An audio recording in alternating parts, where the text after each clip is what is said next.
Hello అండి అందరికీ. Summer holidays కదా, మీలో ఎంతమంది ఊరు వెళ్ళారు? నేను మా అమ్మ వాళ్ళ ఇంటికి వచ్చా, మళ్ళీ ఆడ నుంచి మళ్ళీ నా మేనమామ వాళ్ళ ఇంటికి కూడా వచ్చేసా. అక్కడికి పోయేటప్పుడే తీసాను ఈ వీడియో. అద్వైత్ కార్ ఎక్కుతానే కాసేపు గోల చేసి నిద్రపోయాడు. ఈ కార్లోనే మేము వచ్చాము ఊరికి. మా తమ్ముడు వచ్చాడు మమ్మల్ని తీసుకురావడానికి. తర్వాత ఇంటికి వస్తూనే పనసకాయ ఉంటే ఇంట్లో ఆ పనసకాయని కోయమని మా చెల్లి అడుగుతానే ఉంది. ఇంకా నస భరించలేక కోసేసినారు. కూడా ఇది మాగిందేమో అనుకున్నాం కానీ మాగలేదు, కొంచెం పుల్లగా అట్లా అనింది. మరి ఘోరంగా అయితే లేదు కానీ తినచ్చు. కత్తికి ఆముదం పూసి కోసారు, అట్లాగే పూస్తే పాలు కారుతాయి కదా. నేను కూడా కోసాను కానీ మా తమ్ముడు వీడియో తీయమంటే తీస్తా అని కరెక్ట్ అదే టైంకి ఫోన్లో మాట్లాడుకుంటూ ఉన్నాడు. ఫోన్లు అప్పుడే వస్తాయి, ఏదైనా పని ఉన్నప్పుడే వస్తాయి వాడికి. ఇది కోసే లోపల చుట్టూ కూర్చున్నాం మేము వెయిటింగ్. మాకన్నా ఘోరంగా పిల్లలు కూర్చుంటారు చూడండి.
తర్వాత దారిలో పోతా ఉంటే మా మామయ్య వాళ్ళ ఇంటి పక్కనే నల్లేరు ఉండింది.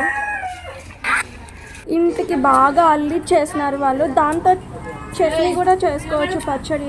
అది ఆకలి లేని వాళ్ళకి పెడతారు అది.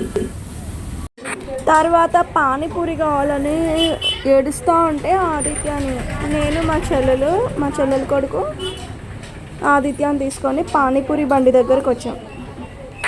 ఇక్కడే మా మామయ్య వాళ్ళ ఇంటి దగ్గర కూడా ఒక బండి ఉంది, అక్కడ వద్దని మా చెల్లి ఇక్కడ తీసుకొచ్చింది. నాకు ఇక్కడ కూడా నచ్చలేదు. తర్వాత మళ్ళీ గోబీ కావాలన్నారు పిల్లలు. ఎదురుగానే గోబీ షాప్ ఉంటే అక్కడ తీసుకున్నాం మళ్ళీ. ఆ గోబీ షాప్లో కూడా వీళ్ళేం మర్యాదగా కూర్చోలేదు.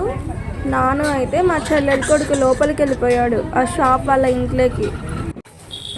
నా వల్ల కాక నేను పక్కన కూర్చున్నా. ఇంకా మా చెల్లెలే ఆర్డర్ ఇచ్చింది. 2 ప్లేట్స్ తీసుకున్నాం గోబీ. పానీపూరి అక్కడే తిన్నాం కానీ ఈ గోబీ ఇంటికి తీసుకొచ్చేసాం. కారం తక్కువగా వేయమని ముందే చెప్పేసాం అతనికి. పిల్లలు కూడా ఉన్నారు కదా, తక్కువ తింటారు, కొందరు ఎక్కువ తింటారు. అందుకే మా గోబీ కారం తగ్గించమని ముందే చెప్పేసాం వాళ్ళకు. ఇదిగో చూడండి, వాడు ఇంట్లోకి వెళ్ళిపోయాడు. ఎంత పిలిచినా మమ్మల్ని లెక్కలో కూడా పెట్టుకోకుండా వెళ్ళిపోయాడు. తర్వాత మేము వెళ్ళేటప్పుడే ఈ గుడి చూసాను నేను. అందుకే వెళ్ళేటప్పుడు మేము వెళ్ళలేదు ఈ గుడిలోకి. మళ్ళీ వచ్చేటప్పుడు ఇంకా పార్సల్ తీసేసుకున్నాం. దాంతోపాటు బజ్జీలు కూడా తీసుకున్నాం. అద్వైత్ అవి తింటాడో లేదో అని వాడికి పొటాటో అది తీసుకున్నాం, ఉల్లగడ్డ బజ్జీ. ఇంకా వచ్చేటప్పుడు ఈ గుడిలోకి వెళ్ళేసి వచ్చాం. మేము ఈ గుడిలో అస్సలు కూర్చోలేదు. వెళ్ళాము. గంట కొడతామంటే పిల్లలతో గంట కొట్టించా. అలా మొక్కుకున్నా అంతే. ఇంకా ఇంటికి పరిగెత్తుతామన్నారు వీళ్ళు. ఇంకా నేను కూడా వచ్చేసా.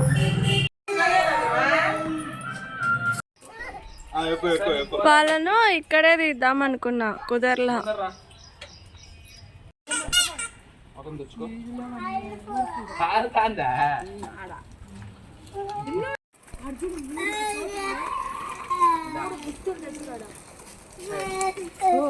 కాలెందుకు కింద పెట్టండి, పెడల మీద పెట్టు.